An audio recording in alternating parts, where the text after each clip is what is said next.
and the doctor were justified in their choice by the life and principles of the young man, as far as any father can be justified in choosing such a profession for his son, and as far as any lay impropriator can be justified in making such a promise. Had Lady Lufton had a second son, that second son would probably have had the living, and no one would have thought it wrong. Certainly not if that second son had been such a one as Mark Robarts. Lady Lufton herself was a woman who thought much on religious matters, and would by no means have been disposed to place anyone in a living merely because such a one had been her son's friend.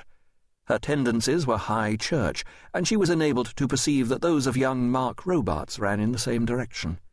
She was very desirous that her son should make an associate of his clergyman, and by this step she would ensure at any rate that.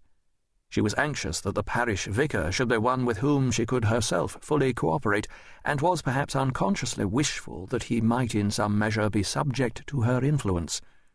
Should she appoint an elder man, this might probably not be the case to the same extent, and should her son have the gift, it might probably not be the case at all.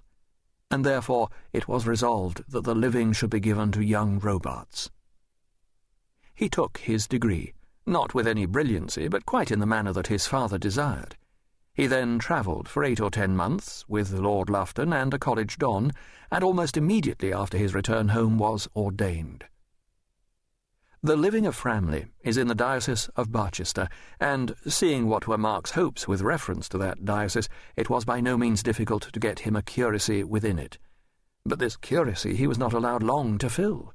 He had not been in it above a 12-month when poor old Dr. Stopford, the then vicar of Framley, was gathered to his fathers, and the full fruition of his rich hopes fell upon his shoulders.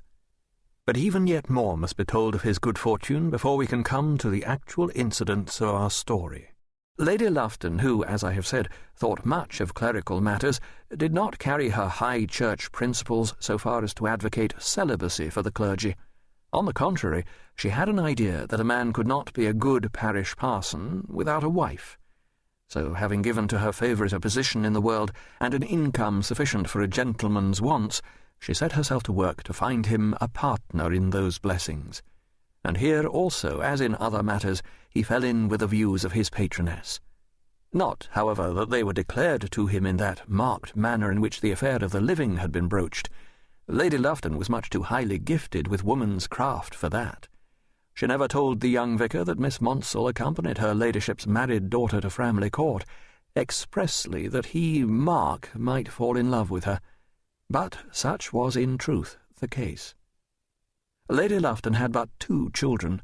The eldest, a daughter, had been married some 4 or 5 years to Sir George Meredith, and this Miss Monsell was a dear friend of hers.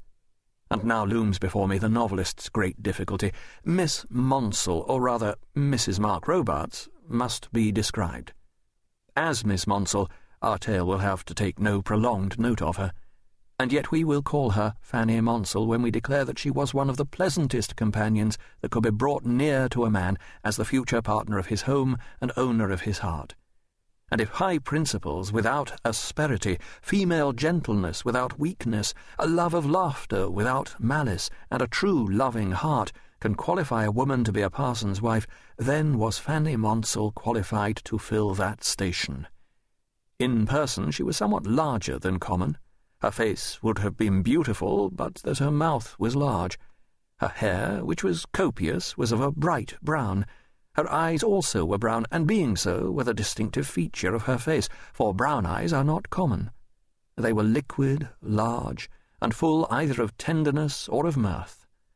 Mark Robarts still had his accustomed luck when such a girl as this was brought to Framley for his wooing, and he did woo her, and won her, for Mark himself was a handsome fellow. At this time the vicar was about 25 years of age, and the future Mrs. Robarts was 2 or 3 years younger. Nor did she come quite empty-handed to the vicarage. It cannot be said that Fanny Monsell was an heiress, but she had been left with a provision of some few £1,000s.